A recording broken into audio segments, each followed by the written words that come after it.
Welcome back to the Good Success Podcast. I'm your host, Josh Culler, and today we got some good friends of mine, good friends of Good Success, Jeremiah Rose and Matt Durand. What is going on, guys? How you doing? Out of Lynchburg, Virginia. Hey, Josh. Hey, Josh. We're doing great, man. Awesome. Well, it's good to see you guys. Obviously, like I said, these guys are actually a part of our mastermind and have been since May of this year, and it's been awesome to have them a part of that. There's a secret that these guys completely blow everybody's mind in the room, and it looks like they can get $56 per square foot finished on construction. So if you guys just had your mind blown, we're going to have them explain that here in just a second. But even in the mastermind, they say that, and we're like, you know, I even remember Jeremiah before he even shared that, he approached me. He's like, yeah, I'm not sure what I could share and that kind of thing. And then after that, you know, everybody's like, whoa, what? Repeat what you said.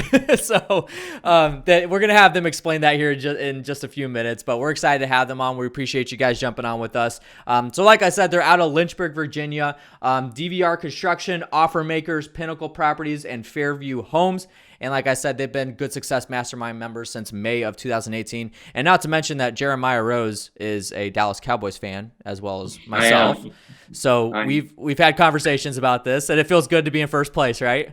It feels good, yeah. 5 straight. We'll see if we can get number 6, right? We'll see how long it lasts. It just feels like once we get to the playoffs, it's like, yeah, it happens, you know. I'm a fan, but 22 years of disappointment. It'll work on you. Yeah. Well, just think of people here. What year is it now? I forget. Yeah. Just think of people here. We're in the Chicagoland area, so we have the Cubs. You know, that doesn't need to be explained. And then the Bears. I guess the Bears are in first place now, so it's whatever. But anyway, I just wanted to mention that just so you guys, if you are a Cowboys fan or you dislike the Cowboys, I feel like you either love them or you hate them. So. You were just talking about my character there, right? Yeah, exactly right. That's exactly right. So we are excited to have them on. I got some good questions that we're going to be asking these guys. But before we get into it, if you guys haven't already, make sure you have subscribed to the Good Success Podcast. We're on Apple Podcasts, Spotify, Stitcher, Google Play, all the podcast platforms. Just go search for Good Success and you will find us there.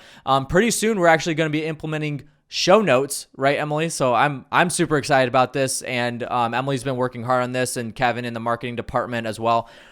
So we're excited about that. We're going to be sending you guys over to the show notes, and it'll have all the resources and all the key points listed in the podcast. So be on the lookout for that. And then next is our Good Success Mastermind. So the next event is February 4 through 8. We are going in 2 groups at this point, and that is in Dallas, Texas at Quest Trust Company's office there. These guys are a part of the mastermind. So guys, what do you think of the mastermind? We love it. Yeah, it's been great. Yeah, very beneficial. If you would have told us 5 years ago that there was a group out of there that was like this, we get in the room and it kind of blows our mind all the time how caring everybody is. Mm-hmm. Everybody in that room wants everybody else to succeed, and they're so sharing. It's amazing. Yeah. That's awesome. Yeah, Very absolutely. Cool. And we actually, Jeremiah, I'm not sure about you, but Matt, you were in Jim Ingersoll's group, weren't you?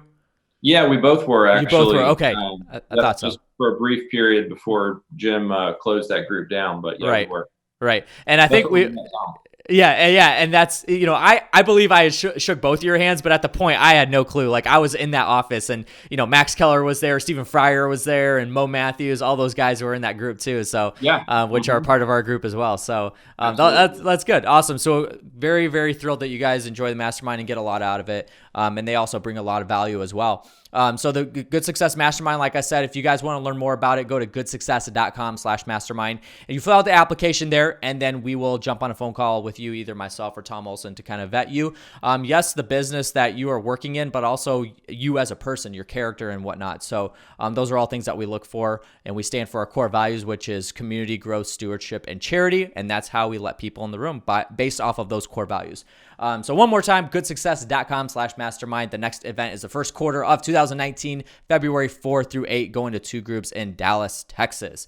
So the next thing is the Active Turnkey book. You guys can pick up your copy for free. All you got to do is go to atkbook.com. This is written by Tom Olson himself. A lot of value in this, and this is pretty soon going to be listed on Amazon. So this free plus shipping offer is going to be going away soon. So we are actually running out of these as well. So not many left. Make sure you take advantage of it. pick up your free copy. All you got to do is go to atkbook.com, cover shipping and handling costs. Tom's going to pay for the book himself, and you guys will get that shipped out to you.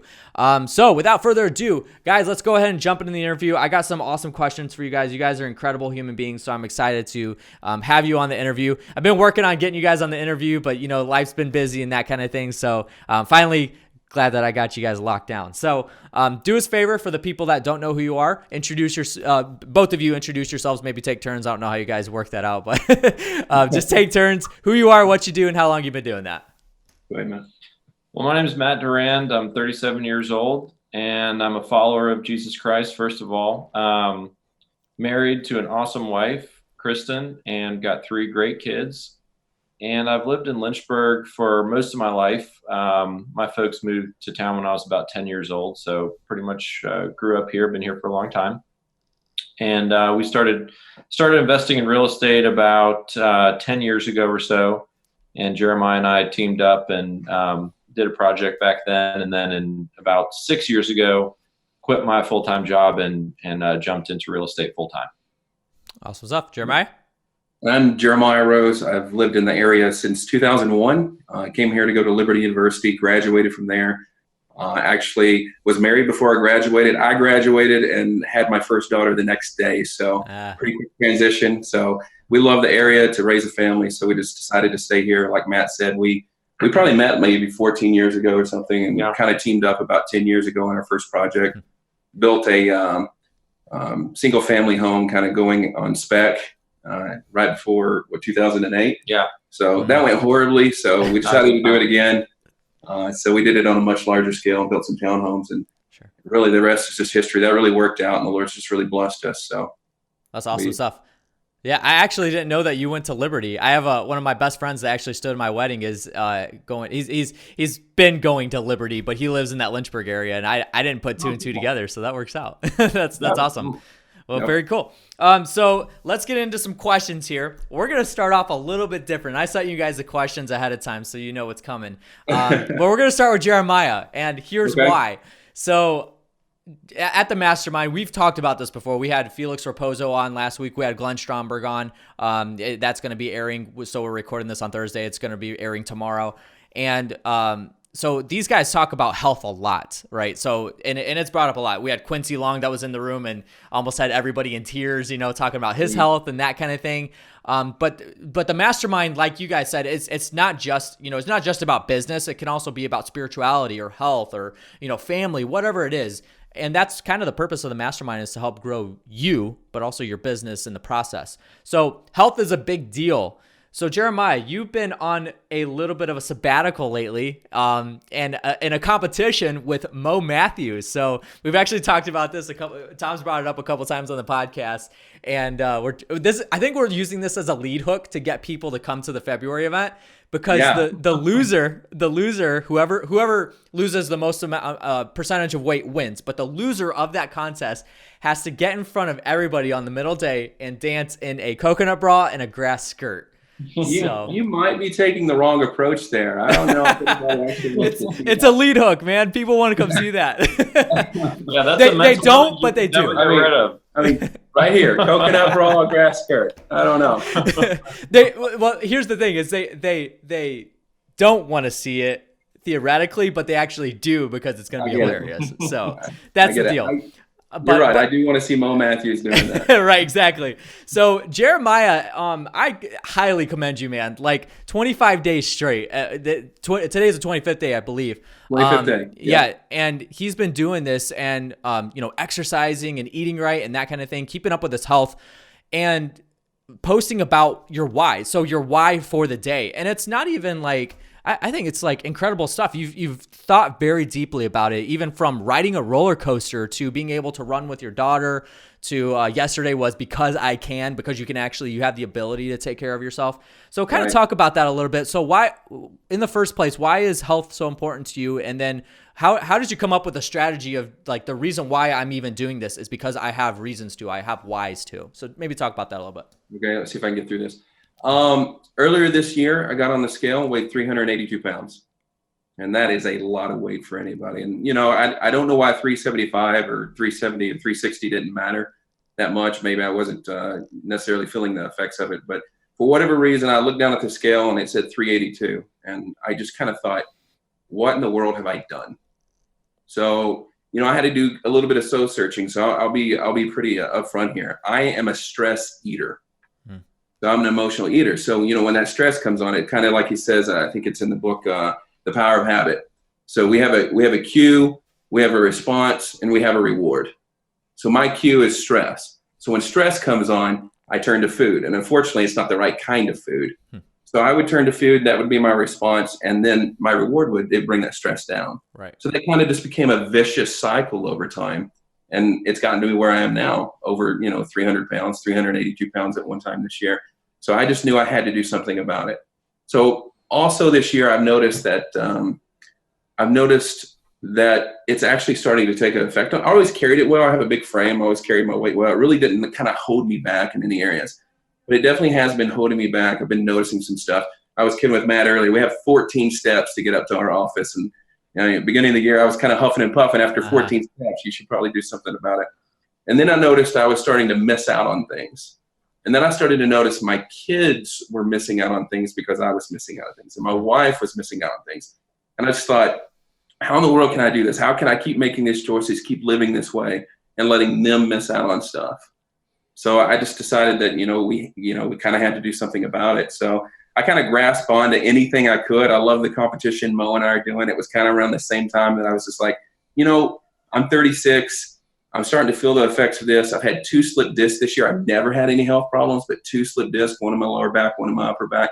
So it's really actually starting to take effect on me. So I just knew I had to do something about it. So I sat down, I really started thinking about my whys.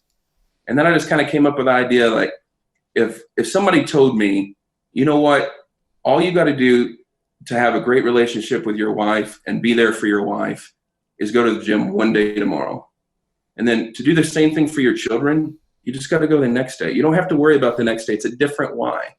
And then the next day it's for yourself. And then maybe it's a day it's for your roller coaster. And, a lot of them were for people. Some of the whys have been for an event that I've had in the past that I don't want to happen again. Some of the whys are events I actually want to do or things I want to do that I'm not able to do because of the weight. So I was thinking, instead of thinking about it in this grand, like, there's so many whys and I need to go to the gym for, so long and work so hard to get it accomplished, I'm just going to take one why a day. So if Josh, if I ask you, would you go to the gym tomorrow, just one day for your wife? I mean, it's a no-brainer, right? Right. So that's kind of what it became to me. It's like, man, all I've got to do is go one day. I don't have to worry about the next day. It's a different why. And that just it really has kind of motivated me. I've been really just amazed about how others have been motivated as well. I've been getting a lot of text messages. I've been getting a lot of phone calls, private messages, just tons of encouragement. I've been able to give encouragement out. I'm loving it right now. So it's a lot of fun. That's absolutely incredible. And yes, you have been motivating like a lot of people. I'm telling you, even just the Good Success team, like we get in our meetings and we talk about, our mastermind members, and we're like, man, Jeremiah is killing it. I don't know what Mo's doing, but Jeremiah is killing it, man. But you're definitely an inspiration to everybody that sees those posts. And I think that's incredible. Like, first of all, how well thought out you made this, because oftentimes it looks like people see this big, hairy, audacious goal that's like, I want to lose, 100 pounds by the end of the year or in this time frame. And that's the big goal. For you, you're chopping it down into one reason a day. And I think that's an incredible strategy. I love that. So that's good. Yeah, something else that's really helped me that I would recommend. One, I probably wouldn't recommend going to the gym every day, setting that goal, because I'm kind of exhausted right now. So after 25 days in a row, you might want to work in a rest day. Sure. So I have to see about that. But 2, I do a lot of planning and prepping. And I think that's the key to most success in life, is that we plan and we prep ahead of time. So when I get home today, I'll clean those clothes and I'll pack that workout bag for tomorrow morning. So I don't want to have any excuses in the way. I don't want to wake up in the morning and not be ready to go. Yeah. So I'm planning. I'm thinking about the workout. I'm thinking about what I'm going to eat. I'm doing meal prep. So it really does come down to the planning. Yeah, I totally agree with that. My personal trainer tells me that failing to prepare is preparing to fail. And that's so true. If you don't prepare to actually go out and win and do like actually accomplish your goals, then you're not going to hit them. You're just not going to. That's the law of that's the law of life, really. So I think that's awesome. So what results have you been seeing? I think that's the question that everybody would like to hear.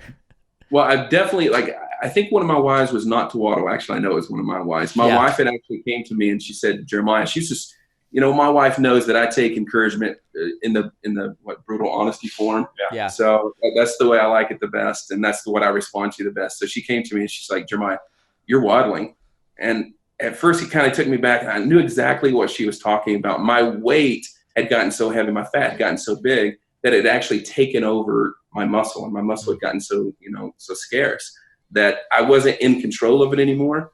And I can say just after 25 days, I've got people that don't know what I'm doing saying, you look like you're taller, you look like you're standing up straighter, you're more in control of yourself. And I've been able to I definitely have lost weight, but I'm not going to tell you how much weight I've lost. Because you can't reveal that. We gotta wait till the mastermind. So yeah. So I've definitely lost weight. I've definitely packed on muscle. I feel a ton better. Clarity of thought. I could go on and on. That's awesome. So just after 25 days, it's actually pretty amazing. Oh, absolutely. I had Felix Raposo on the podcast for last week, and he talked about how his illnesses affected him on his day-to-day basis. All he did was change his diet and exercise a little bit, and it completely wiped out. I guess he had a form of something that led up to Lou Gehrig's disease or something, and he just changed his diet, ate better, exercised a little bit. Like he said, he didn't heavy lift or anything, and it completely changed. His doctor said, whatever you're doing, I don't know what you're doing, I don't have you on medication, but keep doing it because it is working. And it's something that I'm working on as well. And even me and Emily have had this conversation of just changing. It's more of a lifestyle change, right? So I think that's awesome. The results that you're seeing are, I'm happy for you. I'm excited to see what it comes down to in February at the event. I told somebody the other day, I'm doing good, and if Mo Matthews gets there and beat me, I'm going to be ecstatic. I think it's going to be awesome. I will get up there with honor and dance. You will flaunt it. You be fierce. Be fierce, Jeremiah. That's awesome. Well, we're glad to hear that, and definitely a huge inspiration. So thank you for being willing to talk about that here. So let's go ahead and move on about business. So in your presentation, Jeremiah or Matt, at the November event, you talked about the importance of culture and how some things that you have done to implement better culture in the business with whether it's your contractors, the employees, or whatever. So maybe talk a little bit about why culture is so important and some things that you have done to improve the culture of the business. Yeah, sure. So I think, culture is important because the people of your business are important. And what we had realized was, that we were just kind of treating employees almost like a cog in a wheel. Just what can we get out of the person? What kind of production can we get from a person? And the culture, Jeremiah and I, when we started the business, had a strong culture between the two of us. Mm-hmm. But that was not, we were trying to just kind of impose that on everyone else. Our team didn't have a real sense of identity. And I think that's what culture is. It's almost like with a family, with your family has its own culture. It's got its own identity. And when you're with your family, you have that sense of belonging, who you are in that unit. You're all pulling in the same direction. And that's what we realized was kind of missing in our business. And we really wanted to take some steps to change that. So we read a couple of books. We read Dream Manager, and we read a book called The Culture Code. And we've started making some changes, and it doesn't happen all at once, but we're doing a couple of things. One of the things we're doing is we're making available a life coach to all of our employees, whoever would like to meet with them. And we're letting people know that we care about their goals. We care, we don't just care about you for what you can get done for us. We care about you and what you want to accomplish. And it's been really cool. It's been fun for us to change our perspective in that a little bit. And it's very rewarding and it's very encouraging to us. We've talked about in our weekly meetings, one of the things that we enjoy the most is talking about what is important to our team and how can we get behind them and help them accomplish their goals in life. Mm-hmm. And it's been really good. And I feel like we're starting to see some improvement in the culture of our team as a result. And it's been really encouraging. That's awesome. I love that. Jeremiah, any input on that? No, what he said, I'll ditto. It's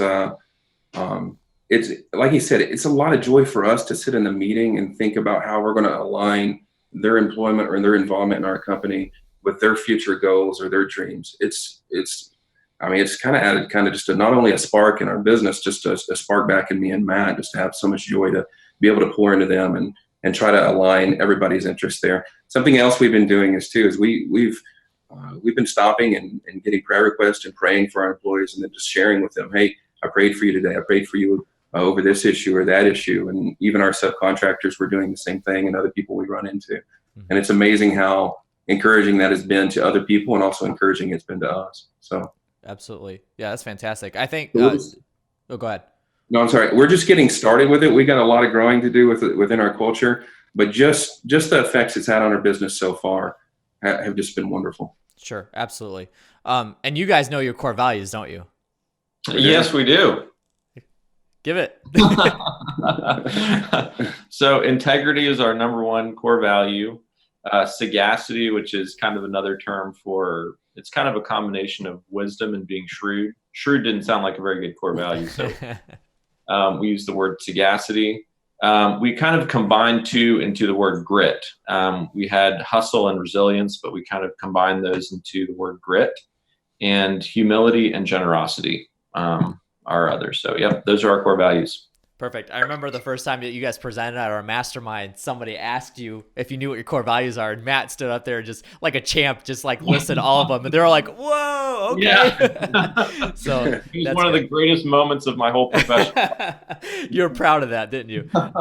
Yeah, but I think that's awesome. So you mentioned Dream Manager specifically, and that stuck out to me because we actually did that for our business. So obviously, Good Success is a branch of a larger company, Olson Group, which has, property management, construction, buy and sell, and then Good Success. And we got so we call them asset leaders of each department there. And then we have support. So we have Kevin, which is in marketing, and then Christy, who's in finance. And so we got all the leadership team together, which I believe there's 9 of us. And Tom sat us down. We went to Tom's house. They provided dinner for us one night. And we went through, they had us read the Dream Manager before we had this meeting, right? Just to get a basic understanding of the principles behind it and the concepts. And what they had us do was write down all the dreams that we had. And some people had like 5 dreams. I had like 70. So, it just depends on the person, right? And it's anywhere from finance to personal to travel to spiritual, health, almost anything, any area of life that you can think of.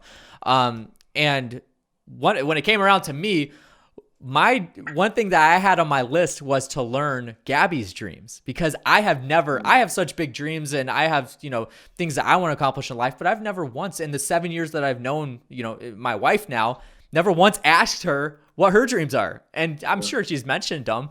So what we did was we went around the room and it was almost like a mini mastermind session. So I said, well, one thing that I'm struggling with is that I've never asked Gabby what her dreams are. And I said, well, to me, it's like, if she really had big dreams, wouldn't she just say it? That kind of thing. And I was going through all these things in my head, and the rest of the team just became a board of advisors at that point. We have older ladies that are in our group, and Tom, Becky was there, and just a lot of experience, and it was super helpful. But that's one thing that we did to help implement the culture, and it's just, I think culture is extremely important. I mean, we have city hall meetings that are, every other week, where the entire group gets together. And I love what you guys are doing, though. I think that's incredible. So yeah, that's good. So you said you've seen results with it. You haven't been doing it for too long, but you're seeing results with it, as opposed to, was your guys' team just not meshing as much before you started doing this? And that's why you started trying to implement culture, or you just decided to implement culture, off the cuff? Yeah. I mean, one thing that I had noticed in the office, and I don't know if you had noticed this as well, but it just seemed like work wasn't as much fun anymore. I mean, when we started, it was this sense of excitement, and we're we're trying this thing and we're, working hard at it. And it had just kind of become a grind. It just wasn't really very enjoyable. And since we've started thinking about culture and thinking about, we don't want to just make a buck. We want this to be something special that because we care about this business. And since we've kind of changed our perspective on that, I know in the office, it's just a different feeling. I mean, it's a positive environment. It's a fun place to be. There's a lot of, laughter amidst the work, and it's really changed a good bit, I think. I think so too. Sure. So is this something that you guys have really because I almost feel like, and I don't know, I don't have any factual statements to make on this, but, because obviously I'm sure you guys have too, worked for a company where, the leadership they just didn't care. Maybe it's a bigger corporation or something like that, or retail or whatever it is. There's people listening right now that may be working a job that, they don't care. Like, at no point in their career with this company is, upper management going to reach down and say, hey, what are your dreams in life? That kind of thing. So do you think that maybe it's a leadership type thing of and it might be smaller business owners that need to do this as opposed to larger corporations. But, I'm not sure if I asked the question directly, but you guys get what I'm saying, right? I mean, you understand, you've been there. Yeah, I think so. Yeah. For the guys in the field, for me, it was just kind of a realization that I need to stop and remove them as just a cog in the wheel. Stop treating them just like they're just a spoke in the wheel. Sure. They're not, they're humans. They have dreams. They have desires.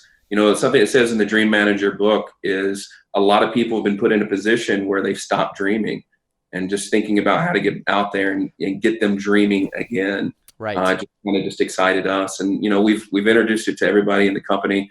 Everybody has been extremely responsive to it. We didn't know how positive people would be, but overwhelmingly, everybody's been positive. Overwhelmingly, everybody really wants to meet with a life coach and kind of get started on the track. So we're really encouraged by it. So yeah, overall, it kind of starts from a leadership down, I think. And yeah, good. Well, I'm glad you made that statement too, because I strongly believe that it almost creates a bond with the company and that employee. If you can reach deeper than what their tasks are on an everyday level in the business, and you can reach deeper into who they are as a human being, it just seems like it creates a stronger bond, and ultimately they perform better at the end of the day. So yeah, absolutely. Yeah, I think there's a lot of benefits, but I think one of the things that we realized is, the primary benefit is not just necessarily that they get more work done. Right. The primary benefit is that they're a human being and they've got dreams and goals just like you and I do. And when you get behind someone's dreams, the primary benefit is they accomplish their goals, and that's a wonderful thing to watch. And it's a wonderful thing to be a part of too. So they associated you with helping them reach that goal. Yeah, exactly. So it's got a lot of great byproducts. Yeah. Well. Maybe their goal is not to work for us. Maybe their goal is to be in the mission field. Maybe their goal is to be at another company or doing a totally different career. We didn't think this way a couple of years ago, but we are actually excited at the idea of getting them there or helping them get there. So right, that's awesome. Yeah, great conversation. Love that. All right, well, thank you for sharing. So let's go ahead and move on to the market. So you guys are in Lynchburg. I know that you don't do specific, you're not only Lynchburg. Is that accurate to say? You do deals outside. You're not like Alex Logovoy, who does within one zip code, everything. No, yeah, we're not that. Yeah, I was just thinking about him today. Yeah. But, so tell us about the market. So the Lynchburg market. Okay. So Lynchburg City itself has about 80,000 people in it, and it's surrounded by 3 counties. So the total metropolitan area is about 280,000 people. Lynchburg's about 3 hours due south of Washington, D.C., and about 2 hours west of Richmond. So it's kind of south central. Our median home sale price is about $180,000 to $200,000, and it kind of fluctuates in there. It's a very stable market, so we don't see big swings in appreciation and depreciation like other markets do.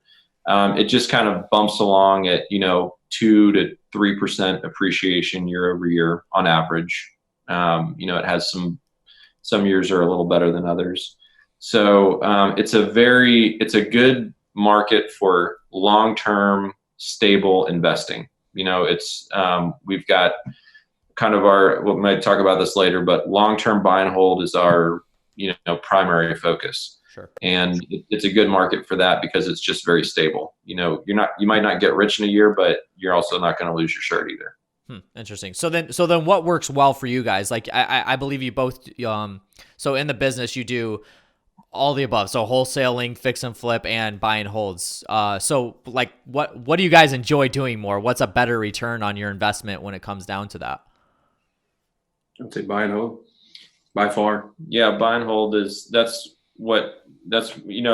build and hold. Yeah. Build and hold as well. Yeah. Build and hold is actually the best thing for us. Yeah. It has the best return. But yeah, the buy and hold, we really like passive income instead of active income. Right. Rental properties are like the gift that keeps on giving. So right. We that's what we want to do. That's our from day one. That's been our goal is to own a portfolio of rental properties. Interesting. We wouldn't sell anything if we didn't have to. Yeah. We'd hold on to it all. Sure. So, okay. Yeah. So then let's talk about so you mentioned construction. Let's talk about the $56 per square foot finished. That's incredible because I was actually just on a podcast with another guy, so it was Felix, and he mentioned in Miami it's like $86 a square foot or something like that, and you guys mentioned that at the mastermind that you first came to, and everybody's like, "Whoa, what? What are you talking about? How are you doing that?" And I believe you had mentioned $55 a square foot, and then at this mastermind, you're like, "No, it's actually 56." Everybody's like, "Still, it doesn't matter." So how are you guys able to maybe explain that process? Like, were you guys just shopping around, or did somebody just approach you and say, "Hey, I got a good deal for you," or what's the whole situation with that, man? Well, I think there's quite a bit that goes into building at $56 a square foot. I wrote a couple notes down here. Obviously, we're in a different area than a lot of different people. Right. So we could be dealing with different labor costs that they're not. Right. I would say when you are shopping labor costs, you better get out there, though. You better get inside your area and outside your area. My dad is a builder in Kentucky, and I'm always telling him, you need to get outside your town and go look for labor elsewhere. Be getting quotes and bids from other people in other areas, because that's really going to help you get your costs down. Mm-hmm. Because different areas have totally different labor costs, and people are willing to get in the van and drive an hour if they can get the work. So I definitely recommend that. I would say the key to building at $56 a square foot is to know before you start that you're going to build for $56 a square foot. Mm-hmm. And what I mean by that is you better have your T's crossed and your I's dotted. You better get out there and you better pound the pavement, do your numbers, do all your figures. You better have all your quotes and everybody lined up and everybody agree to do it for whatever they've specified. So I'd say that's definitely the key. I deal with people all the time and talk to people all the time, and they'll start a project and they'll be asking me, they're halfway through their project and they're asking me for recommendations for subcontractors, and that just doesn't work. So you better have that outlined. You're never going to hit your budget if you don't have a budget. So that budget's got to be done in the beginning and completely outlined. One of the things I'll do is I'll go out and I always get about three quotes for each category, if it's painters or electricians or plumbers or whatever. And then I'm going to go back and I'm going to negotiate. So you got to become a good negotiator and say, this is my budget. Can you do it for this? And then, if you've got three really good subs and one of them can do it for that price, then that's who you can use. Another one of the things that we do, I think really well, is we do a lot of the work in-house ourselves. And I would say that, this probably is where we get most of our savings. So we're going to do our own footers. We're going to do our own slab prep. We're going to do a lot of our own framing. We're going to do our own trim work, in-between work, cleanup work. We're going to do our own finish work. So we're going to put up all our shelving. We're going to put up all our doorknobs, mirrors, and all that good stuff. So all the in-between work, the specific trades or the mechanical trades, electrical, plumbing, HVAC, we're always subbing those out, obviously. Right. But all that other work, we're trying to kind of capture that savings in-house and do that work ourselves. So you have in-house employees that do this work. Yeah. So another thing that we'll do is we'll do work that the sub doesn't want to do. So if the plumber doesn't want to dig the trench lines, we'll definitely do that. We have a little mini excavator. If the concrete guy, he hates to form and prep the slab, but he loves to finish the concrete. So in our area, if somebody formed and prepped the slab, it cost about $2 a square foot to get it finished. But if they're just finishing, it costs 60 cents.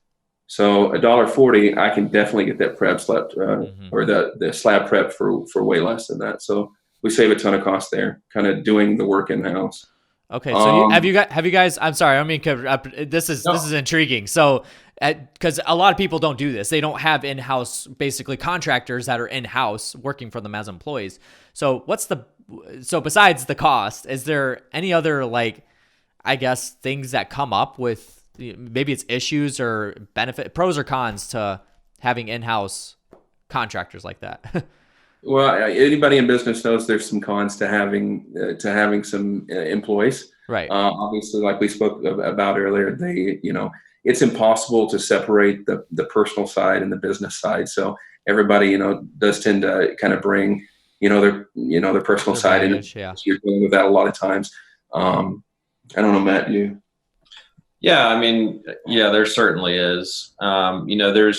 I think some of the guys in the group I was talking with Jeff Johnson the other day, and he was telling us that, he doesn't have any employees that handle any construction work at all. He just subs everything out, and he even pays the general contractor to manage his projects for him. Right. So he's giving up, whatever X percent in exchange for the convenience of not having to deal with any of that, right. So, Jeremiah with his employees, he is capturing some of those savings, but it does come at somewhat of a cost of, time of management and things like that. Sure. Interesting. Okay. Did you have one more thing? I think you were going to say one more thing, and I interrupted you. Yeah, no, I think, also I'm constantly looking in each category for any kind of savings I can get. We want to produce a quality product and an equally quality product each time. But I'm always looking in the block work or in the framing or in the painting to save. I'm, definitely using the local suppliers and the quoting system. So like if you're dealing with Lowe's and you're not through contract sales using QSP system in the back, you definitely need to go to contract sales, find a sales rep and ask them what a QSP is, because I'm saving upwards of 25% on a lot of different things. Actually, kind of across the board on this last project, I saved around 25%. So if you're not doing that, definitely do that. Awesome. So another thing we're doing is a lot of our job sites are already prepped. So if we can do anything to take a course of block away, or if we can, it all adds up. So on this last job, we used split face block. It creates a decorative face. It's nice looking. We used it on 9 buildings, and they don't make a shoe block, which means that you would have to actually lay another course to be able to pour your concrete over to it. So what we did is we just went and rented a saw, and we made the shoe block ourselves, and it was way cheaper than actually laying that additional course. So when you're doing things like that and you're looking in each category to try to capture those savings, they just compound. Interesting. Okay. Yeah, those are some really good nuggets. So if you guys are out there and this is valuable information, right? So obviously, like you said, it depends on location as well. So you may not be able to get $55 or $56 a square foot in your area, but these are all things that you can do to minimize your costs. So if you are paying, $80 a square foot, maybe you can knock that down to 75 or 70. And like you just said, it compounds. So if you're doing that per square foot, it compounds over the entire project that you're doing. So it makes a lot of sense. But yeah, awesome. So appreciate those nuggets. So we're going to start wrapping this up here. I got one more question, then we're going to go into the final round here. So the Good Success Mastermind, you guys have been a part of it. This was your 3rd meeting in November. What's the biggest thing that you have come away with that you're like, either I need to stop doing this or I need to start doing this? So the biggest thing for you guys in the business. Well, every time we come away from a mastermind, it's amazing how much information that we actually have. I always kind of count the pages of notes that I've taken, and I know the first time I don't know exactly what it was, but I had 25 pages of notes. It was almost overwhelming. So we really need to know how to digest that. So the second time we came, we knew how to digest it a little bit better. We kind of had a plan. So we came away with 61 action items from wow. So we have those note cards that are top 3. We don't have the top 63. No, you don't have the top 60. So we kind of learned another lesson there. And, Max Keller is always preaching it, and I definitely agree with him that you can't do 61. You got to pick those top 3. Yeah. So, or start there, right? Get those 3 done and then work down the list. So we always come away with a ton of knowledge. I would say 2 other things. I come away thinking I don't think big enough. I always come away just thinking, why am I thinking so small? Mm-hmm. I need to think bigger and, expand my thought process. And, that head trash you get in your head, the mastermind clears my head of the trash. And then I just kind of come away refreshed, tons of new ideas, tons of new action items. And then I would also say the relationships that we're starting to build inside the mastermind, they're just amazing. These are amazing people. And like I told you at the beginning of the conversation, if you'd have told us 5 years ago a group of people existed like this, that you could get in a room with, and they wanted to share everything with you, all their knowledge, because they wanted you to be successful, I'd have said, no way, it doesn't exist. But it absolutely does exist. It blows my mind. We love the relationships we're building. Awesome. That's great. Matt? I think some of the major things that we have taken away is we came into the group with very much more of a scarcity mindset instead of an abundant mindset. Mm-hmm. Just kind of closed, instead of a collaborative, a competitive spirit, even with people in our own market, and definitely more introspective, self-focused than, focused outwards on others. And that has been a really positive thing that we have taken away from the mastermind. And it's been really good, to see some of these guys like Jeff and Glenn and others who are very successful people, but they'll tell you anything. I mean, they will share, from the knowledge and experience that they've learned. They just can't wait to tell you. And so that has been a real a mindset change that's happened in us. And one of the things that we have really started enjoying doing is, if we have a meeting with someone in our community, instead of just thinking, okay, what can we get out of this interaction?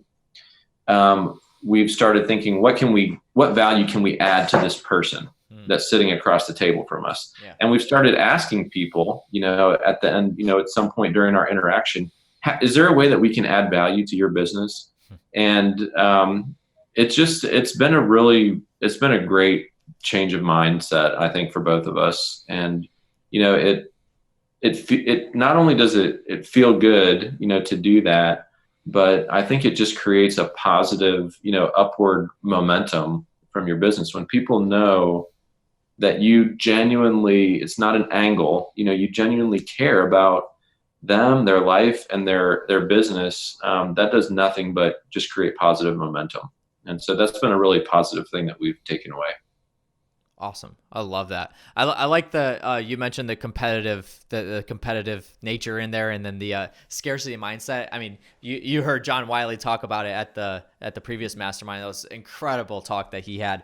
But even like, I'll be guilty here. So for Good Success, like at first, when we first started the group, we really thought like, okay, we got to cap this at, if there's, let's say for instance, just use Lynchburg, for example. If we got Matt and Jeremiah that are in Lynchburg that are already in the mastermind, we got to cap it. We can't have anybody else that's in the mastermind doing what they do in that market, because then that could create friction and that kind of thing. And we had to get past that mindset, because it leads down that dangerous path that you just talked about.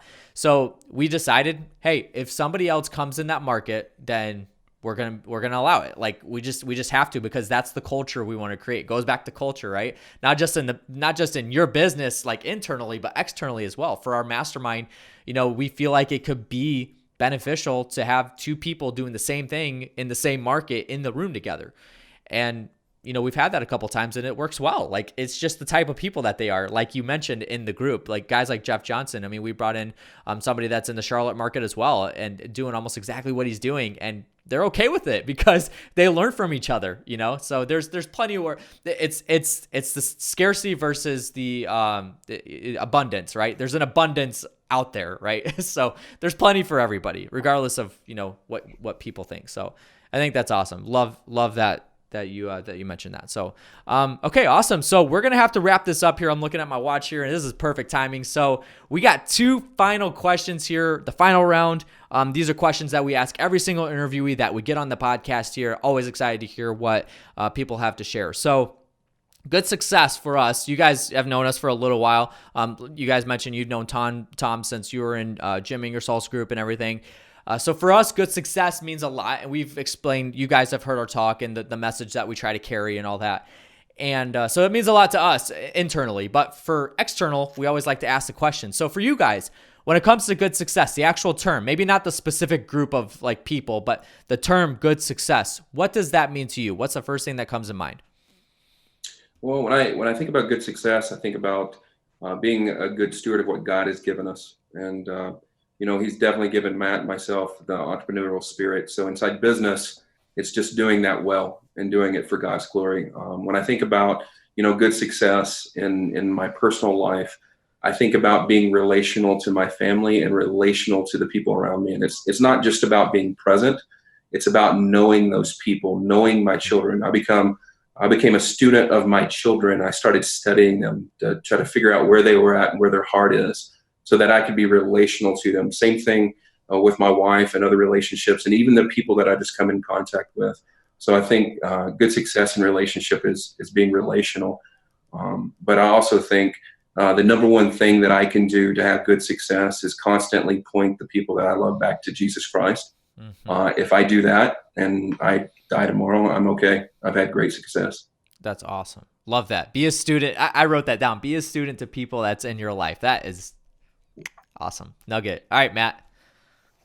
Yeah, so I think that's a great question to think about, even apart from the podcast and, the Good Success brand that you guys have, is just for people to think about what does it truly mean to be successful, in my life? Is it just making more money than everyone else? Where's the meaning behind it? And what I had written down in response to your question is it means doing something with excellence and integrity and for a purpose that goes beyond just making money. So in the context of, I'm thinking in the context of business, Jeremiah mentioned some personal and spiritual things as well, which would totally echo his statements there. But in the context of business, we don't want to just have a successful company in terms of we made a lot of money. We want to do something that we can look back at in the end and really be proud of and know that, we have a business that functions well with excellence and integrity mm-hmm. and people that we care about inside of the business. And, if we can do that, if the Lord allows us to do that, then I would say that would be good success for us. That's awesome. What's funny is, and this actually just clicked with me. It just made my brain explode. Almost every time that we ask this question, you guys made my brain explode here. So almost every time that we ask this question, it's all centered around people. Like all the time. Like it's people, whether it's leaving a legacy for somebody or impacting others or your employees or whatever it is, it's always people. That's incredible because typically what most people think about, and this is kind of like, I shouldn't say it's the war that we're trying to start here, but like, most of the time when you think successful, it's, I have a Ferrari in my driveway or I've got a, 6,000 square foot house with a, a swimming pool and, that's, it could be success, but is it really good success? And that's kind of the thing that's the mantra that we're trying to preach here. So people like that. ultimately that's what we're on earth for, right? I mean, that's incredible. So appreciate you guys sharing that. Thank you so much. Thank you for blowing my mind. And then last thing here that we got, and then we got to wrap the episode up. You got to leave the audience with one thing. I'll give you guys each one thing. So I hope you prepared it. So you guys got a bonus round. So there's 2 things that they're going to leave us with. Whether that's a piece of advice, a thought, a quote, a book that you're reading, a resource, or whatever it is. One thing for the audience. What would that be? Well, for me, it would be it's pretty simple. It's something that I'm learning right now, and it's just kind of through posting on Facebook my whys each day and being so encouraged by other people and being able to encourage people. It is simply that, to encourage people. It is extremely powerful. It is a powerful force, maybe the most powerful force. You put encouragement out, you get it all back, and the person you gave it to gets to keep it all.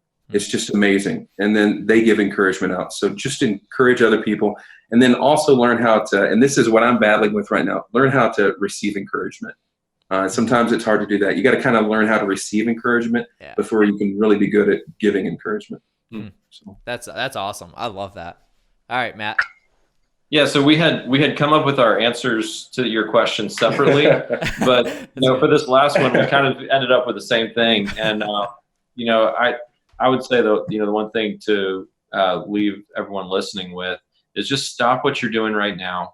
Take 5 minutes and reach out to people that you care about and that you appreciate, and let them know that you appreciate them. And at our last mastermind event, Tom had us do that in one of the sessions, and I absolutely loved it. It was just having someone say, all right, you're going to stop everything you're doing right now, and you're going to take a few minutes and let people that you appreciate know that you appreciate them. And, it's a great way to change from self-centeredness to gratitude, and from worry, just that introspection, to an attitude of gratefulness and gratitude towards other people in your life. And so I'd say, stop what you're doing right now, push pause, and just take a few minutes and let people know that you appreciate them. Love it. You guys heard it here. Stop listening to the podcast right now, because we're already done. So if you haven't subscribed already, make sure that you do subscribe. But stop the podcast and then take 5 minutes to appreciate everybody. And yeah, we do that. In every single one of our level 10 meetings, at Good Success, we have our level 10 meetings, and we pray for our mastermind members, and we pray for people, and then we reach out to them and let them know that we appreciate them and that kind of thing. So I love it. You guys just completely blew it away here. So I appreciate you both being on the podcast today, being on the show. So many nuggets that you guys shared. Thank you for being open and honest with everything here. Jeremiah, keep it up, man. How many more days do you have till the mastermind? How many more days to mastermind? I guess I don't know for sure. Oh, you're not even thinking about it. You're just taking it one day at a time. One day at a time. Yeah, I don't need to worry about tomorrow. I just need to focus on today. I just subconsciously tested you there. I was almost gonna throw you under the bus if you answered me correctly, but it's all good. But yeah, for real, we appreciate you guys being on. We look forward to having you back. So thank you so much for sharing everything today. Yeah, thank you so much for having us. Thank you very much. All right, we'll see you guys in February. If you guys have not already, make sure you have subscribed to the Good Success Podcast. We're on Apple Podcasts, Spotify, Stitcher, Google Play, all the podcast platforms. Just go search Good Success and you will find us there. And thank you for tuning into today's episode. And then the Good Success Mastermind, like I said, these guys are a part of our group, and they even talked about it a little bit, and we appreciate that. goodsuccess.com/mastermind is where you can learn more about our group. Fill out the application there, and you'll jump on a phone call with myself or Tom Olson, and we'll vet you there because we do have a very strong culture. We want to know what type of person you are along with your business. And so the next event is February 4th through 8 in Dallas, Texas at Quest Trust Company's office down there. So we are excited about that. Make sure you check it out one more time, goodsuccess.com/mastermind. And then the Active Turnkey book, these are running out very quickly, and they are soon going to be on Amazon for purchase, and you will not be able to get them for free. But for now, you can get them for free. All you got to do is go to atkbook.com, pick yours up for free. All you got to do is cover shipping and handling costs. Tom's going to pay for it himself. And this is written by Tom, the best way to buy rentals. So make sure you take advantage of that great value that's in the book. One more time, that's atkbook.com. That's going to do it for today's episode. We appreciate you jumping on and joining us today. Remember to be a conduit, not a bucket, and work to have to give. Catch you on the next one.